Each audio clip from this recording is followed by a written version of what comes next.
York had been founded as the Roman legionary fortress of Eboracum and revived as the Anglo-Saxon trading port of Eoforwich.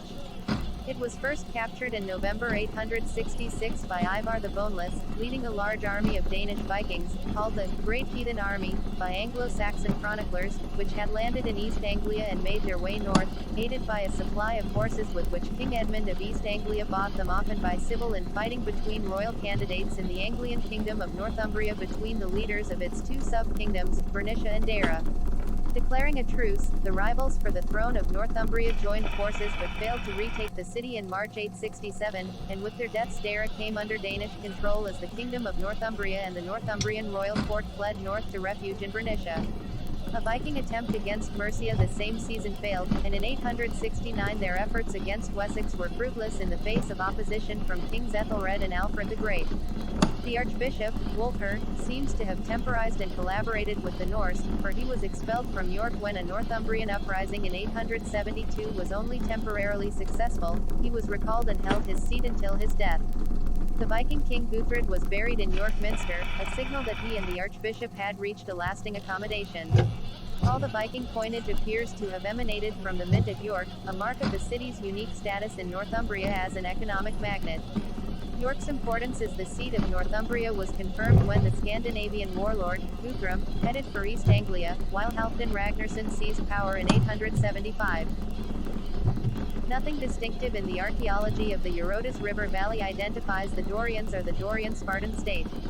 The prehistory of the Neolithic, the Bronze Age and the Dark Age, the early Iron Age, at this moment must be treated apart from the stream of Dorian-Spartan history. Citation needed. The legendary period of Spartan history is believed to fall into the Dark Age. It treats the mythic heroes such as the Heraclids and the Perseids, offering a view of the occupation of the Peloponnesus that contains both fantastic and possibly historical elements. The subsequent proto-historic period, combining both legend and historical fragments, offers the first credible history. Between the 8th and 7th centuries BC, the Spartans experienced a period of lawlessness and civil strife, later attested by both Herodotus and Thucydides. As a result, they carried out a series of political and social reforms of their own society which they later attributed to a semi-mythical lawgiver, Lycurgus. Several writers throughout antiquity, including Herodotus, Xenophon, and Plutarch, have attempted to explain Spartan exceptionalism as a result of the so-called Lycurgan reforms.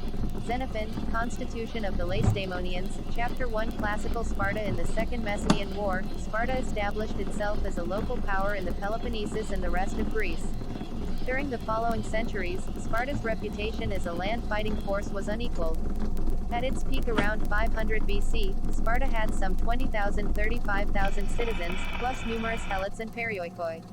The likely total of 40,000–50,000 made Sparta one of the larger Greek city-states. However, according to Thucydides, the population of Athens in 431 BC was 360,000–610,000, making it much larger. In 480 BC, a small force led by King Leonidas, about 300 full Spartiates, 700 Thespians, and 400 Thebans, although these numbers were lessened by earlier casualties, made a legendary last stand at the Battle of Thermopylae against the massive Persian army, led by Xerxes. The Spartans received advance warning of the Persian invasion from their deposed king Demaratus, which prompted them to consult the Delphic oracle.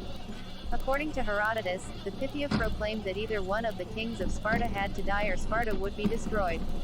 This prophecy was fulfilled after King Leonidas died in the battle. The superior weaponry, strategy, and bronze armor of the Greek hoplites and their phalanx fighting formation again proved their worth 1 year later when Sparta assembled its full strength and led a Greek alliance against the Persians at the battle.